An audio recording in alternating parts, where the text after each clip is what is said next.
Stop chasing financial freedom. It's not what you actually want. What? How do you know what I want? Well, I'm you from the future. Oh, okay. That makes sense, I guess. It does? So what should I do instead then? Just listen. Okay, so should I just stand out here? Yeah, that sounds good. Hey friends, my name is Vincent, the one from the future, and my goal is to make personal finance accessible. So let's talk about why you need to stop chasing financial freedom, because it's not what you actually want. Instead, there's something else that you should be chasing. Can't you just tell me now? It's actually really hot out here. What? No, you have to know the whole context, otherwise it doesn't make any sense. Just please listen, it'll only take a few minutes. So, like I was saying, it's not really financial freedom that you want. And to truly understand why this is the case, I'll have to take you back to high school when I first learned about this research study from Princeton University that basically said that money can buy you happiness, but only up to around $75,000 a year. And after $75,000, increasing your income doesn't make you significantly happier because of the law of diminishing marginal return. It's essentially a graph where the y-axis is happiness and the x-axis is money. And this chart shows that if you went from making $10,000 a year to making $50,000, then that would make you a lot happier because you can afford more basic necessities now. But eventually you reach a plateau point where at $75,000, the same $40,000 increase would only make you marginally happier because you already have all your needs met, and anything extra would just be unnecessary frosting on top. The really cheap kind from the supermarket that doesn't taste very good. And despite the study coming from Princeton University, I didn't listen,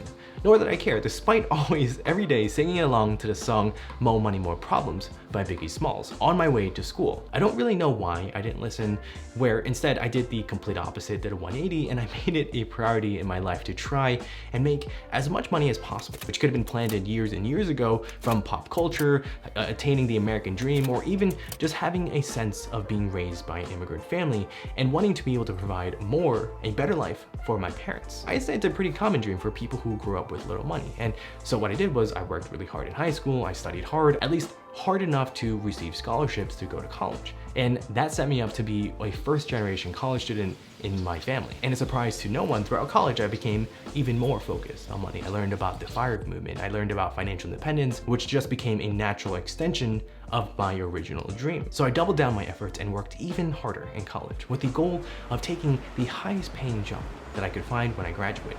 And you probably know how that turned out from this video over here. But I want to tell you something that you probably didn't know. I spent a lot of time reading comments from this video because a lot of you shared your stories. Sometimes the stories were really amusing, hearing about how you told your boss that you're done with this bullshit and you decided to quit. And other times I felt really sad because I understood your hardships and struggles to a certain extent. And then I had this sudden realization that the story that I shared with all of you, it wasn't unique at all.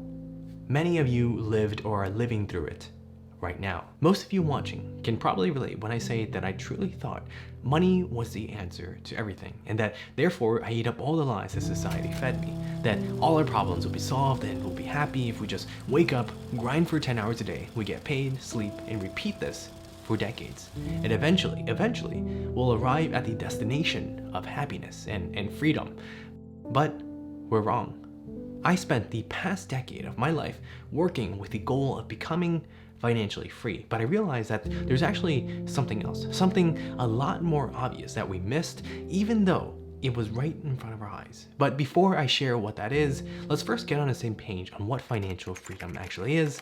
Otherwise, this won't make any sense. Financial freedom is saving and investing enough money that you can afford to live the life that you want on your own terms. That means if you want to retire early, you want to travel the world, pursue your own dreams, you can. And the thought is, when we become financially free, then we would find the key that unlocks the secret to freedom and happiness. But there's actually another key that you need. There's kind of a secret about financial freedom that you might not realize, and it's the way that it impacts the direction of your life. Once you no longer need a paycheck from your employer and you decide to quit, then your life changes from being predetermined to being self-determined. What this means is that you become the one who is responsible for your happiness. And let me explain, because this gets very interesting. Most people who rely on an employer, their lives are predetermined in that their days are scheduled already, and that they spend most of their time working in exchange for money. And after work, they only have a little bit of time to do what they truly want to do. But once you achieve financial freedom, your life now has no predetermined schedule, and instead it becomes just an empty piece of paper that you can fill with whatever you want. You can no longer blame your inept coworkers on why you're angry. You can't blame your terrible boss if you're having a bad day. But what most people don't realize is that you're gonna be exactly the same person with exactly the same issues that you had before, just minus your job and minus the money problems. Most of us assume that everything is gonna be better once we're financially free, but that's just a facade. Financial freedom is not a magic bullet that solves all our problems. And I started to realize this when I kept having the same thought process over and over again, and that I'm positive that you also experienced. And this is it. I always assumed that something external would allow me to be happy and be free.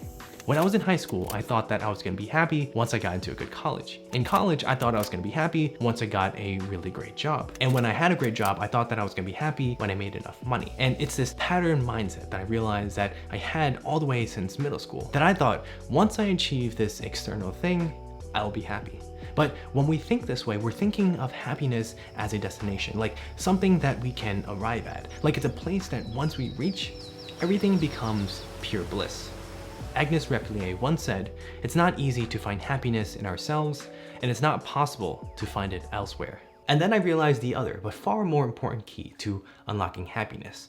And I'm sharing this with you because you can actually get this key a lot sooner than reaching financial freedom. And the key is called emotional freedom. And I realize that this is probably somewhat disappointing. You're here because you want to be financially free, and I get it. But just let me explain. It's gonna make a whole lot of sense, and it's gonna change the way you think of the entire world. Emotional freedom is being free from feeling like a victim of your own emotions. We're emotionally free when we know how to manage our feelings, so we're not reactive to our feelings, thereby not letting our emotions control us.